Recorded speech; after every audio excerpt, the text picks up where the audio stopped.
আমরা এই মহান স্বাধীনতা অর্জন করেছি। আজকে বাংলাদেশ জাতীয়তাবাদী দল চন্দ্রনগর উপজেলা বিএনপি শাখা এবং বিভিন্ন অঙ্গ সংগঠনের পক্ষ থেকে শহীদদের উদ্দেশ্যে তাদের প্রতি শ্রদ্ধা জানাতে আমরা জলঢাকার বেশ কয়েকটি রাস্তা প্রদক্ষিণ শেষে এই শহীদদের এসে পুষ্পমাল্য অর্পণ করি এবং শহীদদের উদ্দেশ্যে 1 মিনিট নীরবতা পালন শেষে আজকে দু একটি কথা এখানে একটু আগে বিভিন্ন অঙ্গ সংগঠনের নেতৃবৃন্দ বলেছেন। আসলে এখানে বক্তব্য দেওয়ার কিছু নাই। আজকে একটি জাতীয় দিবস, আবার অনেকেই আছেন, অনেক সংগঠন আছেন, তারা কথা বলবেন। তো আমি একটি কথা বলতে চাই। আজকে অনেক তরুণ এখানে সামনে দেখছি যারা বিএনপির রাজনীতি, বিএনপির বিভিন্ন অঙ্গ সংগঠন রাজনীতির সাথে জড়িত হতে চায় বা হয়েছে।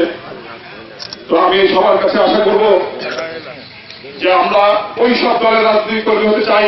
আগামী দিনের বিএনপি এরকম একটি বিএনপি দেখতে চাই যে বিএনপিতে পারস্পরিক শ্রদ্ধাবোধ থাকবে, যে বিএনপিতে পারিবারিক দায়বদ্ধতা থাকবে,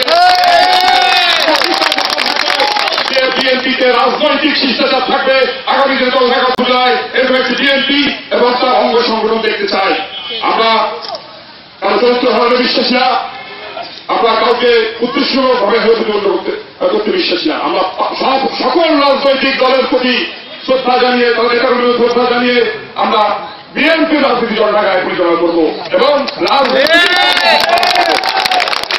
আমি আজকে আমার বক্তব্য দীর্ঘায়িত করব না। আমরা অত্যন্ত সুশৃঙ্খল ভাবে এখানে এসেছি। পুষ্পমাল্য অর্পণ শেষে আমরা সুন্দরভাবে ফিরে যাব এবং যাতে আজকের এই দিবসটি তাৎপর্য আমরা ফুটিয়ে তুলতে পারি।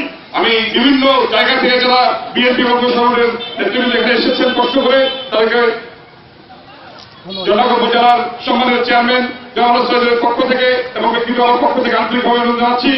আমি ধন্যবাদ জানাচ্ছি জনাব ফারুকুজ্জামান বদরুলকে, আমি ধন্যবাদ জানাচ্ছি জনাব খুরশিদ আলমকে এবং বিভিন্ন অঙ্গ সংগঠন ধন্যবাদ জানাচ্ছি জনাব আবুল বাশার মৃত্যুকে, যারা আজকে সংগঠিত করে এই শহীদ এসেছেন এবং শহীদদের প্রতি শ্রদ্ধা নিবেদন করছেন। সবাইকে ধন্যবাদ। আসসালামু আলাইকুম।